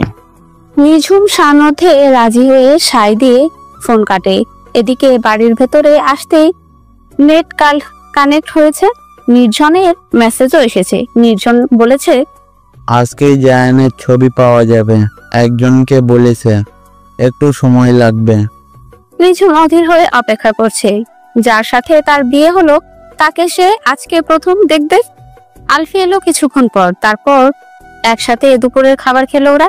এখন বেড়াতে যেতে তৈরি। আলফি খেয়াল করলো নিঝুম কেমন বেখেয়ালি বারবার ফোন দেখছে। তার চোখ মুখে খুব অস্থিরতা, যেন জগতিক সকল কৌতূহল আগ্রহ ভর করেছে চোখ জুড়ে। আলফি বলল, এত রেস্টলেস হয়ে ফোনে কি দেখছো? নিঝুম তার উৎসুক চোখ জোড়া ফোন থেকে হটিয়ে আলফির দিকে নিবদ্ধ করলো। তারপর আগ্রহী স্বরে বলল, ও তোমাকে তো বলা হয়নি? নির্ঝর বলেছে কেউ একজন ওকে আর জায়ানের ছবি দিবে। আমি তো জায়ানকে কখনো দেখিনি, কোনোদিন যদি জায়ান আমার সামনেও আসে চিনতে তো পারবো না।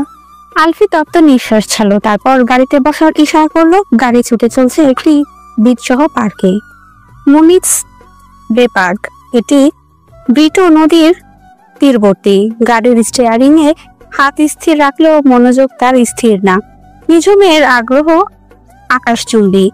আলফির দৃষ্টি ফের সামনে ঘুরিয়ে বলল, যদি কখনো প্রুফ পাও জায়ান আহমেদের সম্পর্কে যা রিউমার শোনাচ্ছে সব মিথ্যে, তাহলে কি করবে?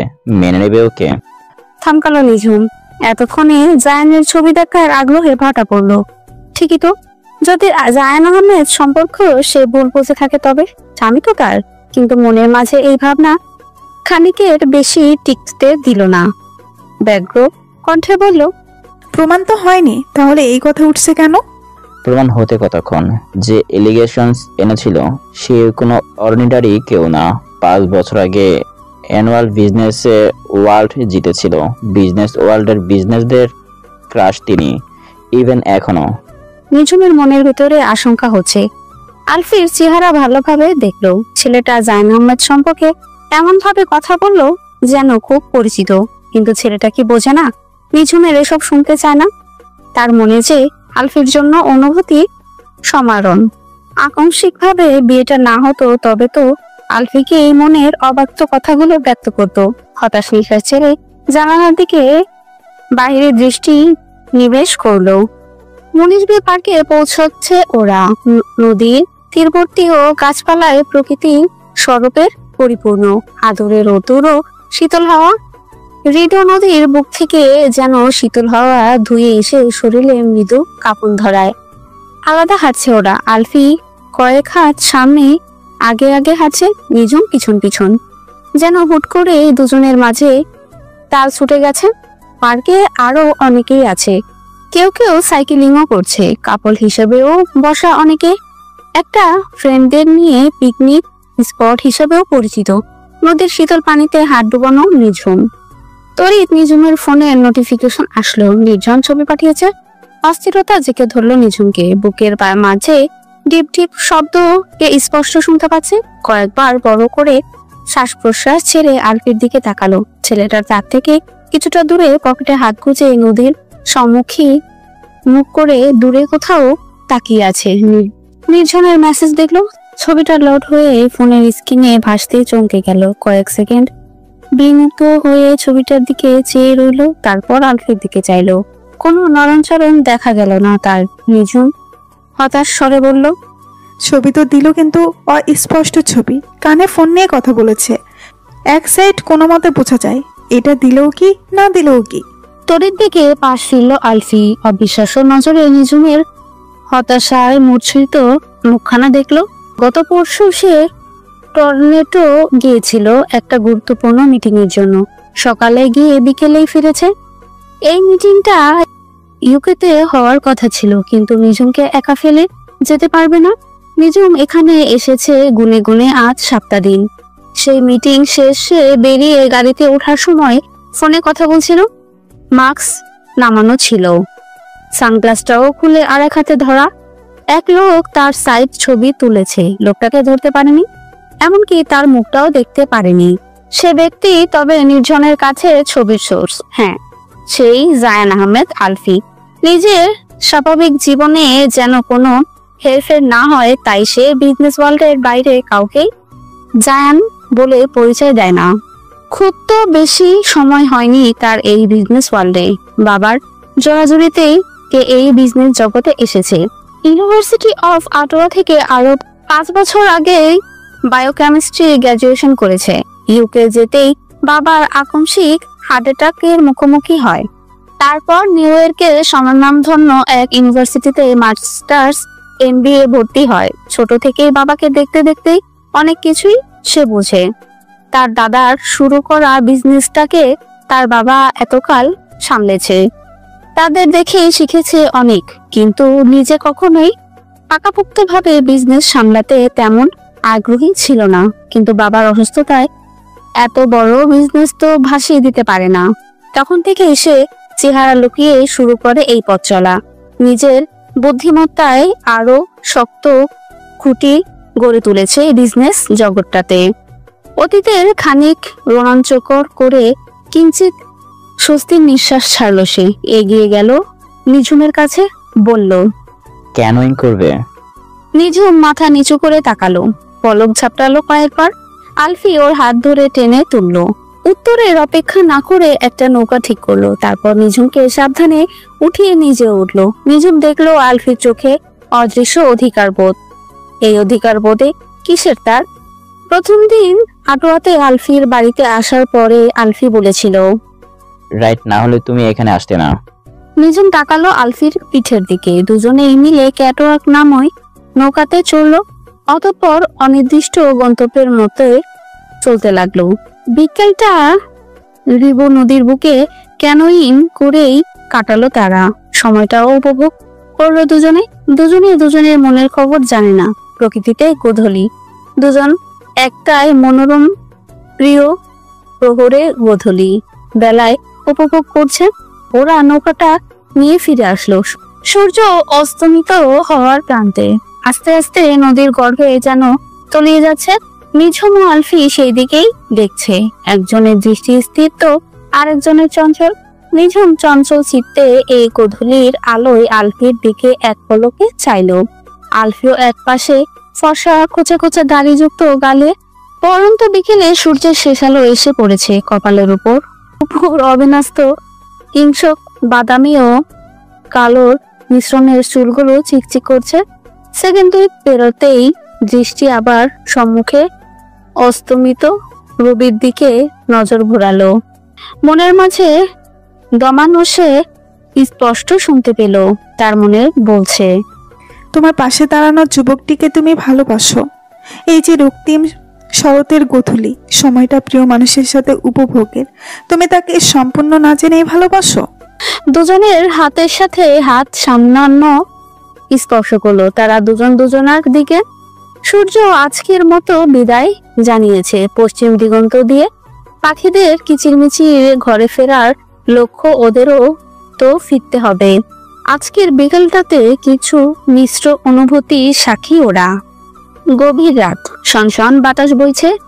নিস্তব্ধতা ভেদ করে শুধু বাতাসও, বাতাসের সাথে দোলনামূল্য গাছগুলো শব্দ করছে। প্রচন্ড বাতাসে রাতভর বৃষ্টির পূর্বাভাস। খোলা ব্যালকনির পর ঠাই সরিয়ে একটি মানব ছায়া আগমন ঘটল। রাত্রি তৃতীয় প্রহর। দূরে স্ট্রিট লাইটের কৃষ্ণপক্ষের চাঁদের মিটিমিটি আলোয় মানুষটি প্রবেশের আগে ছায়া পড়ছে। নিঃশব্দে এসে বিছানার কোণে বসলো আলফি। আলতো হাতে প্রিয়তমার মুখের উপর আসা চুলগুলো সরিয়ে দিল।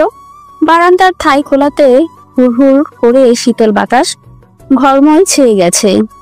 কুকড়ে গেল ঘুমন্ত নিঝুম। আলফি ওর কম্পটটা টেনে দিয়ে খানিক উষ্ণতা দিতে চেষ্টা করলো। প্রায় কিছুক্ষণ তৃষ্ণার্ত দৃষ্টিতে দেখতে দেখতে উন্মুক্ত কপালে নিজের উষ্ঠ ঠোঁটজোড়া স্পর্শে খুব গভীর ভাবে ছোঁয়ালো। অতঃপর ধীম স্বরে বলল, love you like this, want with Jhum sweetheart. বন্ধ চোখের ঘুমন্ত মেয়েটি কেঁপে উঠল। তৎপর হয়ে উঠলে দাঁড়ালো। যেভাবে এসেছিল সেভাবেই চলে গেল। আকাশ ফেটে কৃষ্ণময় মেঘেদের কান্না বেরিয়ে আসলো। ঘুম ছুটে গেল নিঝুমের। নিজের কপালে হাত ছুঁয়ে হাঁসফাঁস করে থাই ক্লাসের পর্দার ফাঁকে বাহিরে যতদূর নজর যায় দেখছে। এ কি আবারও স্বপ্ন দেখলো? বিছানা ছেড়ে উঠে পর্দা সম্পূর্ণ টেনে দিল। তারপর আবারও ঘুমের উদ্দেশ্যে শুয়ে পড়ল। সকালে নাস্তার টেবিলে নাস্তা করছে দুজন। আলফি ব্রেড খেতে খেতে ফোনে কিছু একটা দেখছে খুবই মনোযোগ দিয়ে। নিঝুম হালকা কেশে ডাকলো ওকে। আলফি একবার নজর উঁচিয়ে জিজ্ঞাসা দৃষ্টিতে চেয়ে আবারও ফোনে মনোযোগ দিল। নিঝুম বলল, আমার মনে হয় জায়ান আমাকে খুঁজে পেয়ে গেছে। ওর কথা শুনে এক পলক তাকিয়ে ফোন রাখে। হালকা হেসে ব্রেড খেতে লাগলো। নিঝুম প্রত্যুত্তরের জন্য অপেক্ষা করে হতাশ হয়ে ফের বলল, কাল রাতে আমি জায়ানকে ফিল করেছি। এ কথাতে ভীষণ খেলো আলফি। ছটপট পানি খেয়ে নিজেকে ধাতস্থ করে বলল, ফিল করছে মানে? তুমি তো জায়ানকে কখনোই দেখোইনি। কে বললো দেখিনি? দেখেছি আমি। নিঝুমের উত্তরে বিভ্রান্ত হলো আলফি, শুধালো, দেখছো মানে? কালই তো ছবি দেখলাম, কেন যেন চেনা চেনা মনে হচ্ছিল। কানের কাছে ফোন না থাকলে হয়তো ভালো করে বুঝতে পারতাম। ফুস করে নিঃশ্বাস ছেড়ে আলফি তারপর বলল, ও, তার জায়ানকে ফিল করছো কিভাবে? তোমার ড্রিমে এসেছিল বুঝি? বলেই আড়ালে হাসলো আলফি, কিন্তু নিঝুম চিন্তিত হয়ে বলল, স্বপ্ন কিনা আমি জানি না, এর আগেও আমি জায়ানকে ফিল করেছি। আমি ফিল করেছি গভীর রাতে কেউ আমার পাশে এসে বসে, আমার দিকে গভীর দৃষ্টি ফেলে দেখে, তারপর চলে যায়। কপালে আমি কারো স্পর্শও পেয়েছি জানো। আলফি সন্নিগ্ধ দৃষ্টিতে নিঝুমকে দেখছে। নিঝুম কি জেগে গিয়েছিল? নড়ে চড়ে তো উঠেছিল। আলফি ওকে পরীক্ষা করতে বলল, আজকাল স্বপ্নে তুমি তোমার হাজবেন্ডকেও মিস করছো দেখছি। নিঝুমের অস্থিরতা বাড়লো বোধ করি। সে বলল, আমার ভয় করছে আলফি। নির্ঝর ভাইয়া যেই ছবিটা দিয়েছিল সেটা কোথাকার, সেটাও নির্ঝর ভাইয়া জেনে আমাকে বলেছে। সে টরেন্টোতে চলে এসেছে, এখন অটোয়াতে পৌঁছাতে সময় তো লাগবে না। রিল্যাক্স, তুমি জায়ানকে নিয়ে অতিরিক্ত নেগেটিভ চিন্তা করছো। আপাতত সেসব ছেড়ে পড়াতে মনোযোগ দাও। খাওয়া হলে উঠে এসো, ইউ আর গেটিং লেট। টিস্যুতে হাত মুছতে মুছতে উঠে গেল আলফি। নিঝুম চিন্তিত হয়ে খাচ্ছে। নিঝুমের ইউনিভার্সিটিতে পৌঁছে দিয়ে আলফি অফিসে গেল। আজ সে ক্যামিলিয়ানের সাথে একটি বিজনেস ডিল আসবে। ক্যামিলিয়া সেই মেয়ে যার সাথে তার 3 বছর আগে ইউরিয়া বেড়েছিল। এটা ডিল শেষ। আরেকটা ডিল করার আগে ক্যামিলিয়ার কিছু বিষয় জানতে পেরে গিয়েছিল। তারা এই রাইভাল কোম্পানির সাথে মিলিত, ওদের কোম্পানির সাথে ষড়যন্ত্র করেছে।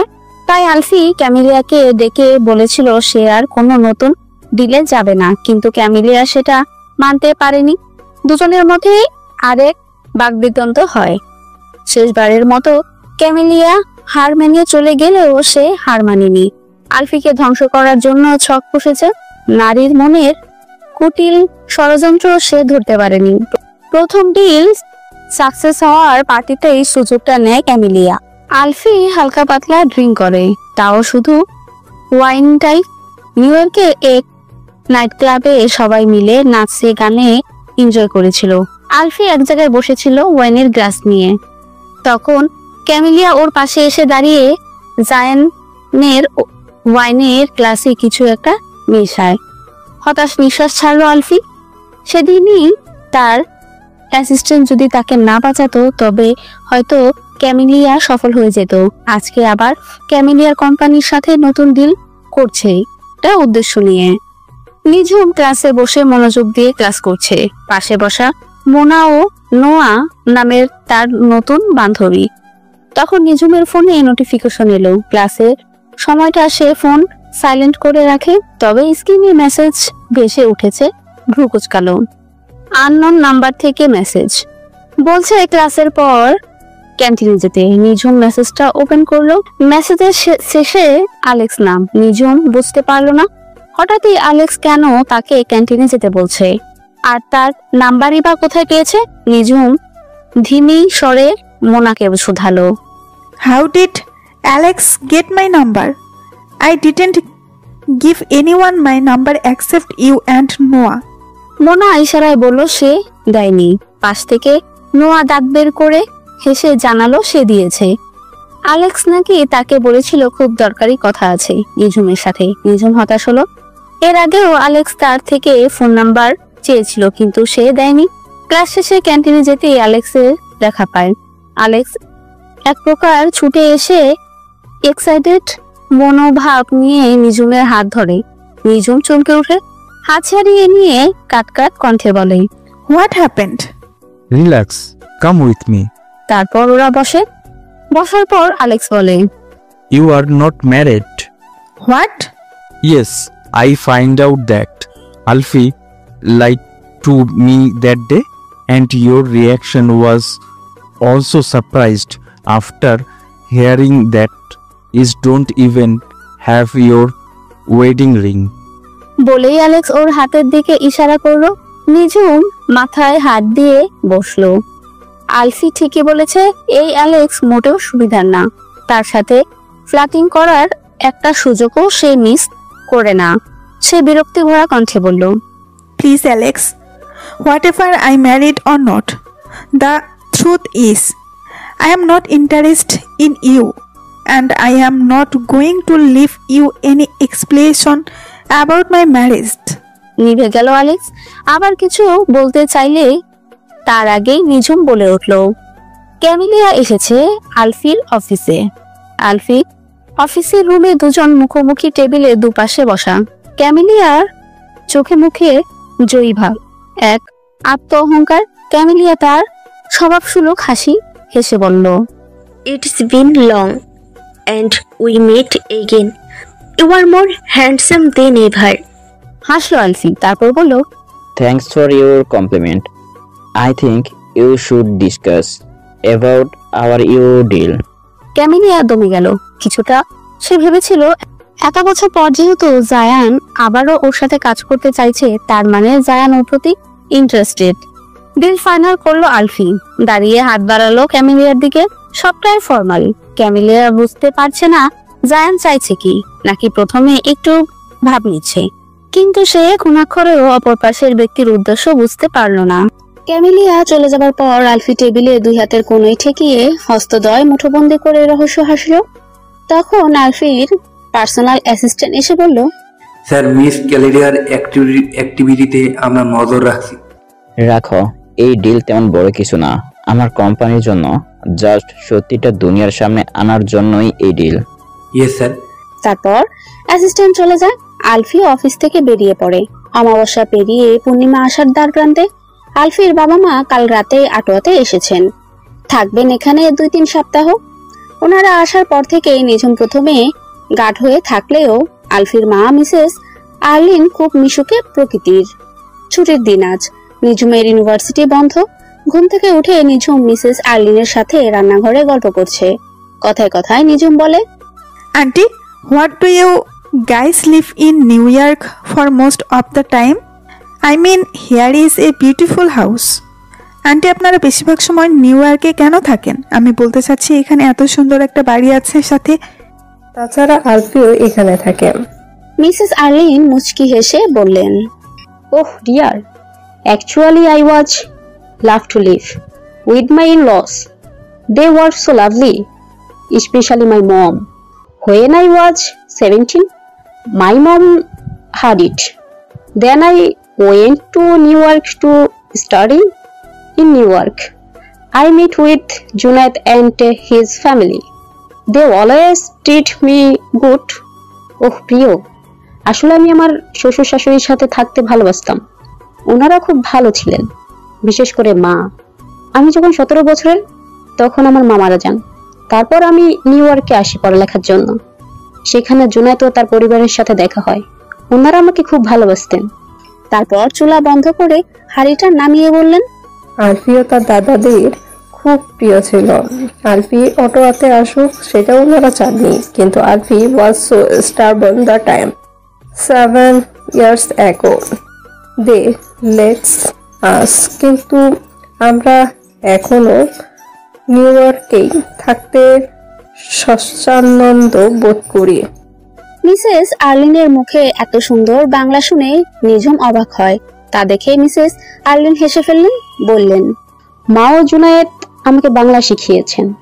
Actually mom was not so good in English, so আমি এখন বাংলা খুব ভালো বলতে পারি। নিঝুম হাসলো, তারপর বলল, তাহলে তো ভালোই। এখানে আলফি ছাড়া বাকি সবার সাথে আমার ইংলিশে কথা বলতে হয়। রিসেন্টলি এক ইন্ডিয়ান বাংলাদেশি মেয়ের সাথে আমার বন্ধুত্ব হয়েছে। ও আমার ডিপার্টমেন্টের না। মিসেস আর্লিন হাসলেন, তারপর নাস্তা সব টেবিলে নিয়ে সাজিয়ে রাখলেন। আলফি ও আলফির বাবাকে ডাকলেন। নাস্তা খেতে খেতে আলফি বলল, তুমি এই ডাল সবজিটা খুব ভালো বানাও, গ্র্যান্ড মায়ের মতো। অনেকদিন পর এসব খাচ্ছি। মিস্টার জুনায়েদ মুখ ফসকে বলেই ফেললেন।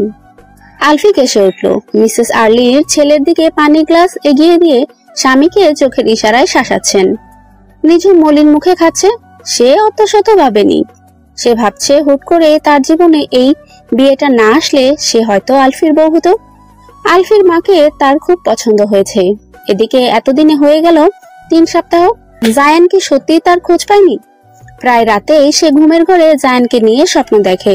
স্বপ্নগুলো এতটাই বাস্তব হয় যে তার মনে মধ্যে গেঁথে থাকে। ইদানিং সে আলফির সাথে খুব একটা কথা বলে না। পড়াশোনার ব্যস্ততার সাথে সাথে সে কিছুটা এড়িয়েও চলে। মনের মাঝে তার একটা অপরাধ বোধ কাজ করে। না চাইতেও এক অপ্রিয় পুরুষের সাথে সে বন্ধনে এসে বাধা পড়েছে। সে বন্ধনটা তো পবিত্র। জীবনের 19টা বসন্তে সে অনেক কিছু সহ্য করেছে, সেখানে এটাও না হয় সহ্য করে নিবে, কিন্তু মাঝে মাঝে খুব কষ্ট হয় তার। বড় আপু যদি তার সাথে এটা না করতো তাহলে সে আলফির সাথে সুন্দর একটা জীবন শুরু করতে পারত। আলফি নিজেকে স্বাভাবিক করে নিঝুমের দিকে তাকালো। নিঝুম কেমন নিষ্প্রাণ দৃষ্টিতে টেবিলের দিকে তাকিয়ে আনমনে খাচ্ছে। আলফি ইশারায় মিসেস আর্লিনকে তা দেখালো। মিসেস আর্লিন নিঝুমের কাঁধে হাত রেখে সহসা বললেন, এখনো তো আলফির বউকে পাচ্ছি না, বাট আমি এখন নিঝুমকে কুকিং শেখাতে পারি। কি নিঝুম, শিখবে? বেখেয়ালি থেকে সজাগ হয় নিঝুম। কৃত্রিম হেসে মাথা দোলায়। রান্নাঘরে দুপুরের রান্নার প্রস্তুতি চলছে। মিসেস আর্লিন নিঝুমকে সাথে নিয়ে রান্না করছে। আলফি ও মিস্টার জুনায়েদ ল্যাপটপ নিয়ে বাড়ির দক্ষিণ পাশে টেবিলে চেয়ার নিয়ে বসেছে। বাবা ছেলে কাজের কথা শেষ। মিস্টার জুনায়েদ বলে,